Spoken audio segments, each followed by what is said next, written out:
Queridos alunos, vamos continuar aqui o nosso trabalho. Vamos trabalhar agora com estágios da receita e vamos trabalhar também com estágios da despesa dentro desse nosso contexto que nós estamos trabalhando com a parte de orçamento. Então, o primeiro estágio que nós temos é a previsão. Previsão significa estimar, ou seja, fazer uma estimativa da receita. Lembrando que essa estimativa da receita acontece junto com a lei orçamentária anual. A estimativa se dá com a LOA.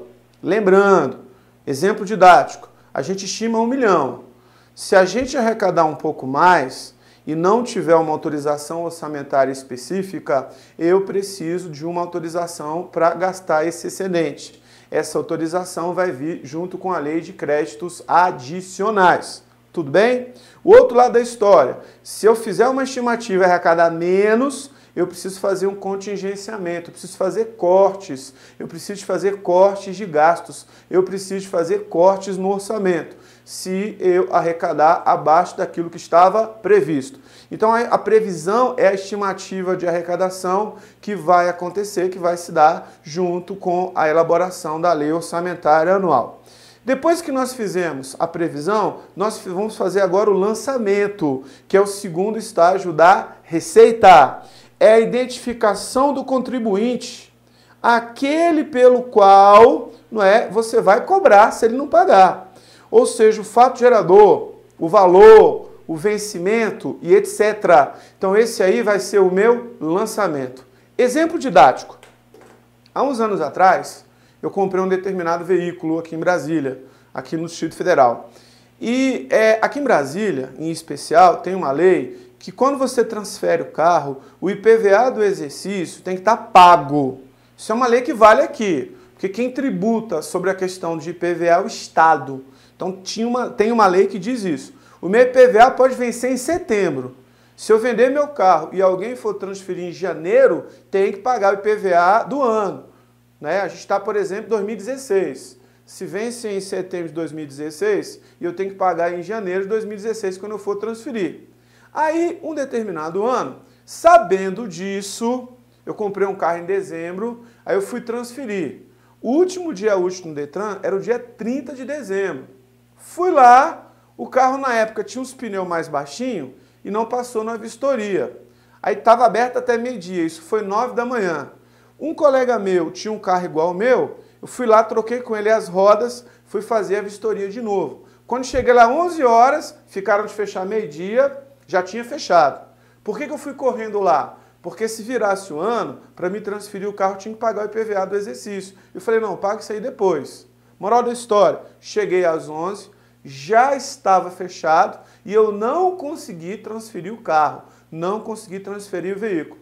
Ou seja, no lançamento, como eu não tinha transferido para o meu nome, no computador lá do GDF, estava no nome da pessoa que me vendeu ainda, porque ele não tinha feito a comunicação de venda do carro. Então, para o GDF, o lançamento, que foi a identificação do nome do contribuinte, do fato gerador, o valor a ser pago e o vencimento, foi feito no nome da pessoa que me vendeu. Isso é lançamento. Tudo bem? Então, se ele não comunicasse a venda, se eu não transferisse o carro, oficialmente aquele PVA ia constar lá no CPF dele.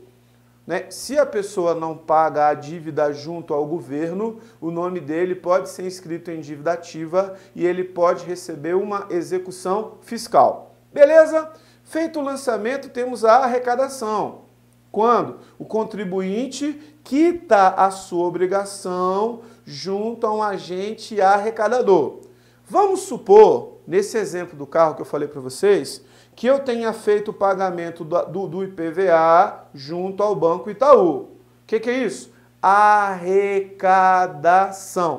Detalhe importante, o banco aqui do Tesouro do DF, onde está o dinheiro do Tesouro, é o BRB, é o Banco de Brasília. Ou seja, esse dinheiro teria que ir do Itaú para o PRB. Isso aí é o que a gente vai chamar de recolhimento. O que significa dizer? É a entrega do montante arrecadado ao Tesouro Público pelo agente arrecadador. Coloca um Rzinho que faltou aí, ó. Pelo agente arrecadador. Então, o agente arrecadador, quando ele entrega o recurso para o banco, que é o banco que está o Tesouro, quando ele faz a entrega do numerário ao BRB, que é o Banco de Brasília, nós temos o que a gente chama de recolhimento. Então, previsão é estimativa de arrecadação. Lançamento é identificar a pessoa do contribuinte e o valor que ele vai pagar. A arrecadação é quando alguém faz o pagamento do seu imposto junto a um agente arrecadador. E o recolhimento é quando esse agente arrecadador transfere os recursos para a conta do Tesouro. No caso aqui de Brasília é o BRB. Isso a gente chama de recolhimento. Beleza? Esses são os estágios da Receita Pública. Temos também os estágios da despesa. Temos estágios da receita e estágios da despesa orçamentária. Lembrando que, em regra, a despesa orçamentária é aquela que pertence àquele exercício, é aquela prevista e arrecadada no exercício, como a gente já estudou anteriormente. Então, a despesa ela passa por estágios. Primeiro estágio da despesa é a fixação, né? Ou seja, o que é o orçamento? O orçamento público é uma lei que estima as receitas e fixa as despesas para um determinado período de tempo. Então nós temos a fixação, é a definição do limite de gastos. A definição do limite de gastos também vai ser chamada de dotação. É a definição de quanto eu vou gastar. A definição de quanto eu vou gastar a gente vai chamar de dotação. Temos também a programação. Programação é um estágio que foi incorporado ao ordenamento com relação ao orçamento pela Lei de Responsabilidade Fiscal. A programação é o cronograma mensal de desembolso. Esse cronograma mensal de desembolso ele tem que ser publicado pelo chefe do Executivo até 30 dias após a publicação da Lei Orçamentária Anual. Ela vai publicar um documento dizendo mês a mês, né, em média, quanto que ela vai gastar, quanto que ela pretende arrecadar e quanto que ela vai gastar. Como é que chama isso? Cronograma mensal de desembolso. E nós temos os 3 estágios de execução da despesa. Para muitos livros, os 3 estágios são só esses: empenho, liquidação e pagamento. Mas como a gente quer fazer um estudo mais completo, eu trabalho com 5 estágios: fixação, programação, empenho, liquidação e pagamento. Mas, indiscutivelmente, esses 3 estágios aqui a partir do empenho são os 3 estágios da execução da despesa. Então, os 3 estágios da execução da despesa são esses aqui: empenho, liquidação e pagamento. Empenhar significa separar, ou seja, comprometer a dotação orçamentária. Nós vamos ver que empenhar significa reservar o recurso para fazer o pagamento de um credor. Quem seria o credor? Aquele que tem algum contrato com a administração pública. Seja aquele que vende para a administração pública um serviço, aquele que vende um produto, seja aquele que teve adjudicação e ganhou uma concessão, seja aquele que vai fazer uma obra. Então, empenhar significa separar, significa reservar o recurso para fazer o pagamento do credor. Depois nós temos a liquidação, é a verificação do direito adquirido pelo credor do empenho e consequente assunção de compromisso a pagar. Liquidação, atestado de confere, é um atestado de estar de acordo. Isso é o que a gente chama de liquidação.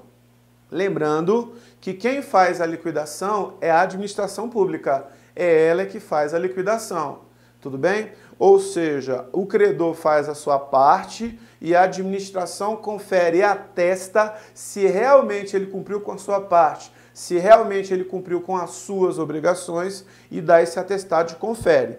E nós temos o pagamento.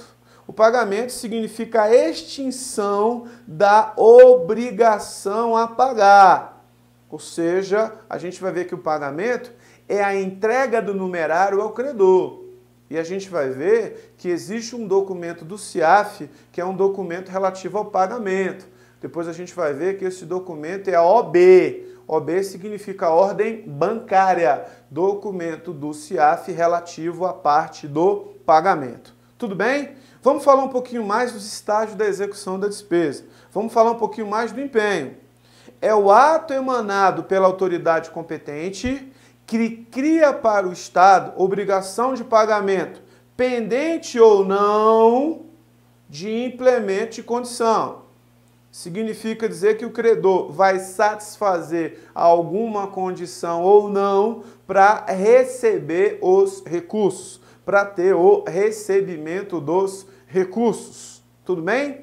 Ou seja, a partir do empenho, a administração cria para si uma obrigação de pagamento. Um detalhe, o dinheiro que foi empenhado, ele está indisponível para assumir uma nova despesa. Exemplo bobinho, eu tenho uma receita orçamentária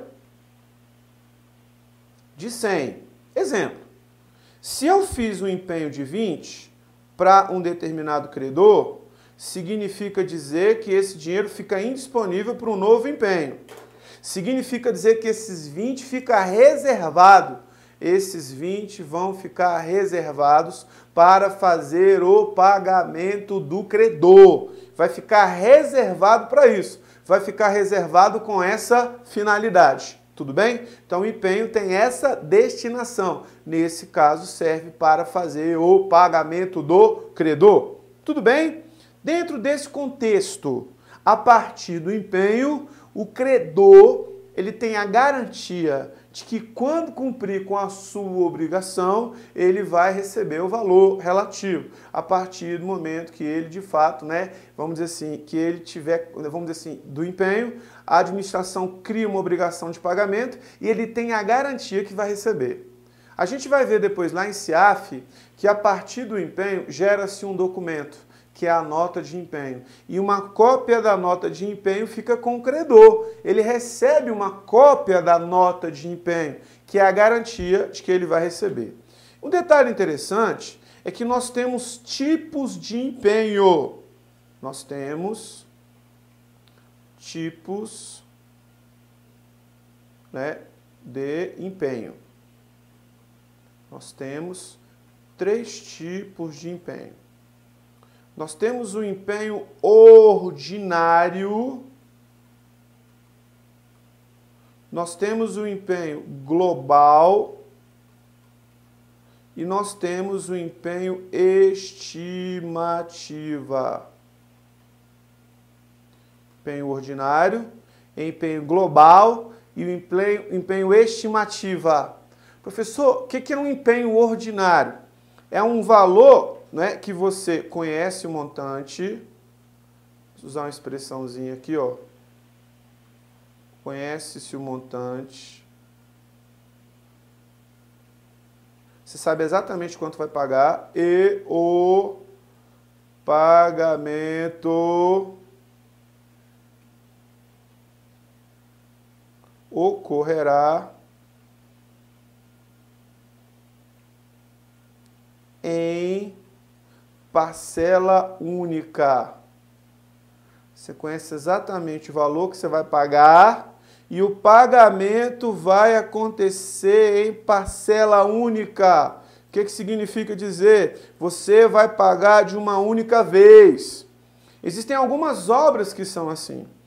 Você conhece exatamente o montante da obra, você faz o empenho ordinário, reserva o dinheiro para pagar e você só faz o pagamento depois que o credor, aquele que tem um contrato com a administração pública, cumprir com a sua obrigação. Então, se você conhece exatamente o valor que você vai pagar e você vai pagar em parcela única ao final, significa dizer que você tem um empenho ordinário.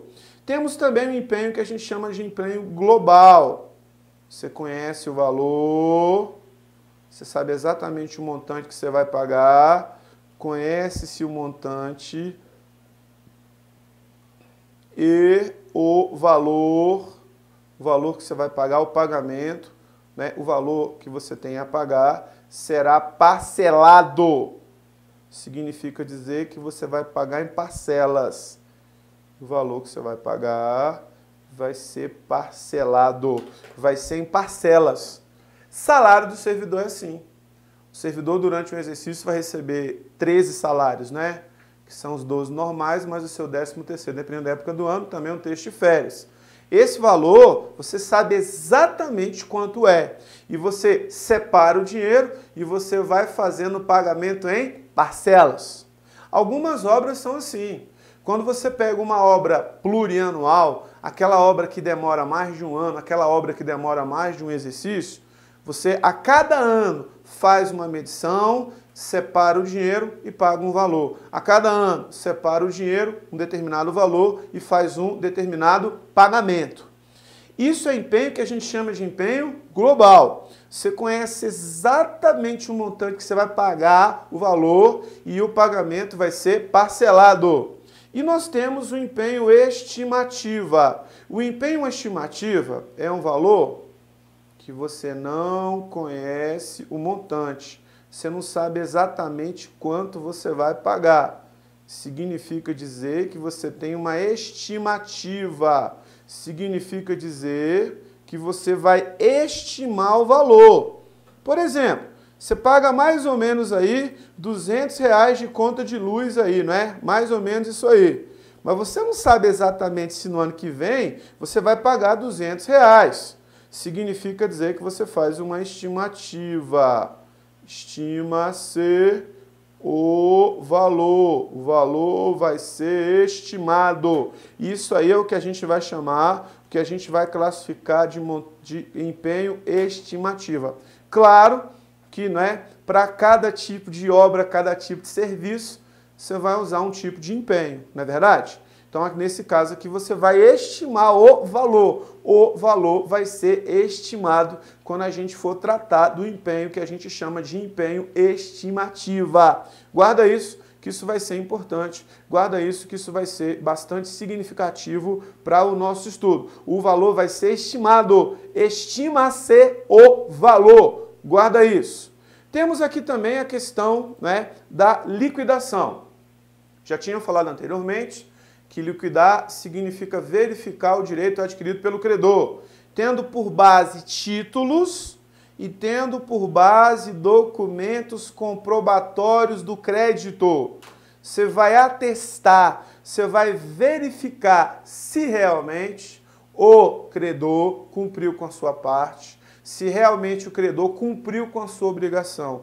E se ele realmente cumpriu com a sua parte, e se ele cumpriu com a sua obrigação, ele vai ter o direito de receber. Tudo bem? Mas na frente, quando a gente for trabalhar com o CIAF, a gente vai ver que existe um documento, né, gerado no CIAF. O documento é NL, que é a nota de lançamento, não é nota de liquidação. Lembrando que quem vai verificar o direito adquirido, se realmente ele cumpriu com a sua obrigação, é a administração pública. Às vezes é uma obra, você vai fazer uma medição, às vezes engenheiros da administração pública vão lá para verificar se realmente a obra foi concluída, se realmente tudo foi concluído de forma adequada. Qual a finalidade da liquidação? Apurar ou reconhecer a origem e o objeto que se deve pagar. Ou seja, aquilo que você tem que pagar, tanto a origem quanto o objeto. O que mais? A importância exata a pagar. Quanto exatamente você tem que pagar. A quem você deve pagar para extinguir a obrigação. Ou seja, para a sua obrigação ficar extinta, quem se deve pagar? E a importância exata.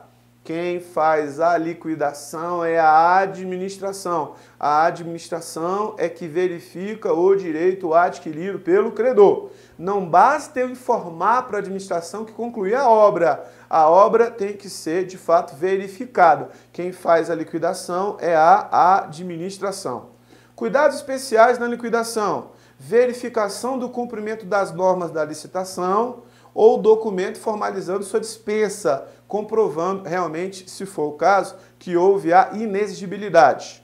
Exame da nota de empenho, lembrando que a nota de empenho é um documento que é gerado quando você faz o empenho, né, você tem a nota de empenho, né, e a conferência de nota fiscal, o documento equivalente, se for o caso.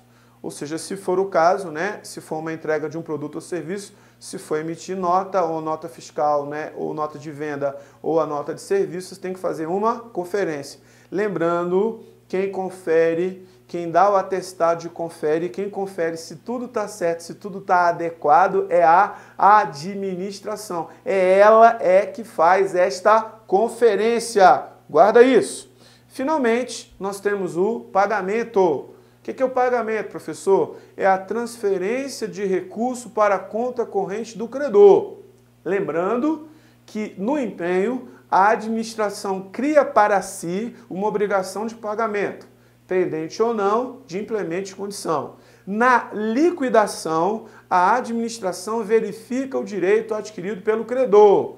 E no pagamento, a administração extingue a sua obrigação. Ela extingue o seu compromisso através de um documento, que é um documento do CIAF, que é a OB, que a gente vai chamar de ordem bancária. A partir desse momento, a administração extingue o seu compromisso.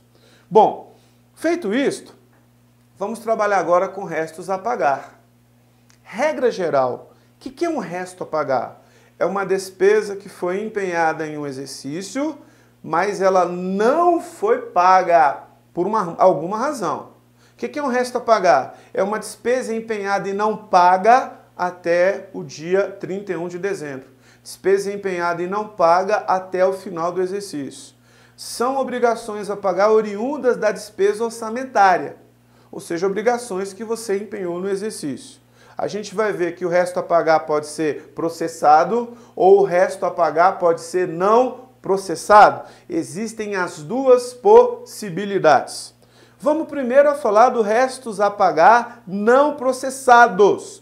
Resto a pagar não processado, aqui embaixo, é uma despesa empenhada, não liquidada e não paga até o dia 31 de dezembro. Isso é um resto a pagar não processado. O que é um resto a pagar processado? A despesa foi empenhada, foi liquidada, já se verificou o direito adquirido do credor, só que ela não foi paga até o dia 31 de dezembro. Então nós temos restos a pagar processados e nós temos restos a pagar não processados. Eu vou fazer um esquema para você entender cada um deles. Fecha na tela para mim, por favor, aí, ó, na tela toda. Olha só que interessante. Vamos colocar aqui, ó, 2015. Vamos colocar aqui 2016. E vamos colocar aqui 2017. Aqui em 2015, por exemplo, eu tinha uma receita orçamentária de 100. Exemplo, fiz o empenho. Esse empenho foi de 20. Está disponível agora 80. Significa dizer que a despesa foi empenhada. Tudo bem? Aí, vamos supor que chegou no dia 31 de dezembro e essa despesa não foi liquidada. Eu não verifiquei ainda o direito adquirido pelo credor. Se o credor não tem o direito adquirido ainda, significa dizer que não pode receber ainda. Moral da história, se a despesa não foi liquidada, ela não foi processada, logicamente essa despesa não foi paga nesse exercício. Não foi paga nesse exercício. Primeira possibilidade, se o credor não tem mais direito, se o credor não tem direito, por exemplo, era uma obra e ele não concluiu, você anula a despesa, você anula o empenho e esse valor é revertido para o próximo exercício. Então, este primeiro caso, fechando aqui em mim, se ele não cumprir com a sua obrigação. Chegou no final do exercício, ele não cumpriu com a sua obrigação. Se ele não cumpriu com a sua obrigação, anula-se a despesa. Tudo bem? Se você anula a despesa, se anula o empenho e esse dinheiro que era do exercício reverte para 2016. Segundo caso, volta lá. Ele tem direito. Ele estava cumprindo uma obra e ele não concluiu, mas ele tem direito ainda. Então, nesse segundo caso, o credor, ele tem direito. Se o credor tem direito, significa dizer que essa despesa vai ser inscrita em resto a pagar para o próximo exercício. Se ela for inscrita em resto a pagar, significa dizer restos a pagar não processados. Professor, por que você chama de resto a pagar não processado? Porque no ano anterior a despesa não foi liquidada. O que faz a despesa ser liquidada, né? O que faz a despesa ser processada é a sua liquidação. Se no ano anterior a despesa não foi liquidada, significa dizer que ela não foi processada. Então, restos a pagar não processados. Então, fecha aqui, ó. O que é um resto a pagar? É uma despesa de um exercício, ou foi liquidada, nesse caso não foi, e não foi paga, passa para o exercício seguinte, desde que o credor ainda tenha direito. Por exemplo, ele está cumprindo uma obra, tem um prazo para concluir, chegou 31 de dezembro, esse prazo não acabou ainda. Resto a pagar não processado. Você vai se lembrar que eu já falei de receita e já falei de despesa orçamentária e extra-orçamentária.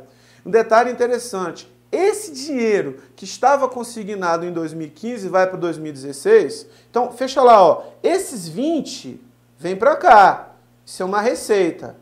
Esse dinheiro é arrecadado, foi arrecadado, estava previsto para o orçamento de 2015.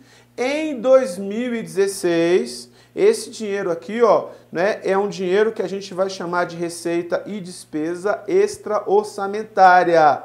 Então, a receita que foi arrecadada em 2015 é uma receita extra-orçamentária. Professor, extra-orçamentária por quê? Porque é uma receita que não pertence àquele exercício. É uma receita que pertence ao exercício anterior. Se não pertence àquele exercício, é uma receita extra-orçamentária. Beleza? Vamos para 3 possibilidades. Primeira possibilidade aqui, ó. A obra foi concluída. Teve liquidação e teve pagamento. Perfeitamente. Se teve liquidação e teve pagamento, foi porque a parte cumpriu com a sua obrigação. Se teve liquidação e teve pagamento. Fecha aqui em mim. Se em 2016 teve liquidação, a parte cumpriu com a sua obrigação, teve pagamento, então eu estou pagando uma despesa extra-orçamentária. É uma despesa que não é de 2016, foi empenhada em 2015. Então, nesse caso, houve pagamento e houve extinção da despesa. Então, eu paguei em 2016 um dinheiro que veio de 2015. Então, a receita extra-orçamentária e a despesa extra-orçamentária. Vamos para, fecha lá, a nossa segunda possibilidade. Chegou no final do ano, 31 de dezembro, e o credor não tem direito. Não tem direito. O que eu vou fazer, professor? Eu vou cancelar o resto a pagar. Professor, você vai cancelar resto a pagar por quê, professor? Porque não existe resto a pagar 2 anos seguidos. Não existe resto a pagar 2 anos subsequentes. Fecha aqui, ó. Chegou 31/12. Ele não tem mais direito. Não existe resto a pagar da mesma despesa 2 anos seguidos. Não existe. Chegou no final do ano, ele não cumpriu com a sua obrigação e ele não tem mais direito, eu cancelo a inscrição em resto a pagar. Mas fechando lá, temos o nosso terceiro caso. Temos a nossa terceira possibilidade. Vamos separar aqui por uma questão de espaço. Nossa terceira possibilidade. Chegou em 31/12, só que o credor ainda tem direito. Significa dizer que uma obra grande, alguma coisa que demora mais de 1 ano, seria, por exemplo, um empenho ordinário, só que ele ainda tem direito. Ele não cumpriu com a sua obrigação ainda, mas ele tem o direito ainda. Significa dizer que a gente vai chamar isso aqui de RP, restos a pagar com prescrição interrompida. Restos a pagar com prescrição interrompida. O que significa dizer? Eu vou cancelar a inscrição em restos a pagar, só que o credor ainda tem direito. Restos a pagar com prescrição interrompida. Tem uma puladinha aqui, mas a gente volta, não tem problema. Restos a pagar com prescrição. Vamos escrever aqui embaixo direitinho para você. Ah, eu estou sem caneta, aí realmente não vai escrever nunca. Restos a pagar com prescrição, que a gente vai chamar de prescrição interrompida. Voltando aqui rapidinho. Restos a pagar com prescrição interrompida. Não vai ficar tão bonito aqui por uma questão do espaço, mas no seu esqueminha, no seu caderninho, você escreve bem bonitinho, tá? Restos a pagar com prescrição interrompida. Fecha aqui. O que é um resto a pagar com prescrição interrompida? Significa dizer que o credor ainda tem direito, mas chegando no final do exercício, eu sou obrigado a inscrever essa despesa em resto a pagar. E essa despesa vai para o próximo exercício. No próximo exercício, ela vai chamar DEA, despesas de exercícios anteriores. Esses 20, né, vai vir para cá novamente, e a gente já tinha falado anteriormente disso. DEA vai ser orçamentária. Despesas de exercícios anteriores corre às custas do orçamento vigente. Então ela vai ser orçamentária. Despesas de exercícios anteriores corre às custas do orçamento vigente. Então, DEA, despesas de exercícios anteriores, ela vai ser orçamentária. A pergunta é, fecha aqui, esses 20 vai para o orçamento de 2017? Vai. Por que ela é orçamentária? Muito simples. Eu estou chegando no final do exercício, eu tenho um contrato com o credor e eu sei que ele não vai terminar. Eu sei que ele tem prazo para acabar. E o prazo dele não acaba agora em 31/12. Eu cancelo a inscrição em resto a pagar, é um resto a pagar com prescrição interrompida, só que essa despesa ela vai ser incorporada ao orçamento do próximo ano, vai ser incorporada ao orçamento do próximo exercício. Como que ela vai chamar ano que vem? DEA, despesas de exercícios anteriores. Então ele cumprindo com a sua obrigação, ele vai fazer o pagamento, essa despesa vai ser uma despesa orçamentária. Eventualmente, se chegar em 31/12, ele não cumprir com a sua obrigação e ele ainda tiver direito, 2018 DEA, despesas de exercícios anteriores. Também corre às custas do orçamento vigente. Só vai ser resto a pagar de um ano para outro que foi empenhado, mas por alguma razão não foi pago dentro daquele ano, não foi pago dentro daquele exercício. Guarda isso, que isso é importante, guarda isso, que isso é significativo. Daqui a pouquinho, na próxima aula, eu vou falar de restos a pagar processados. É mais simples, é mais fácil, não é tão complexo, mas daqui a pouquinho eu trato disso. Me aguarda aí, um abraço!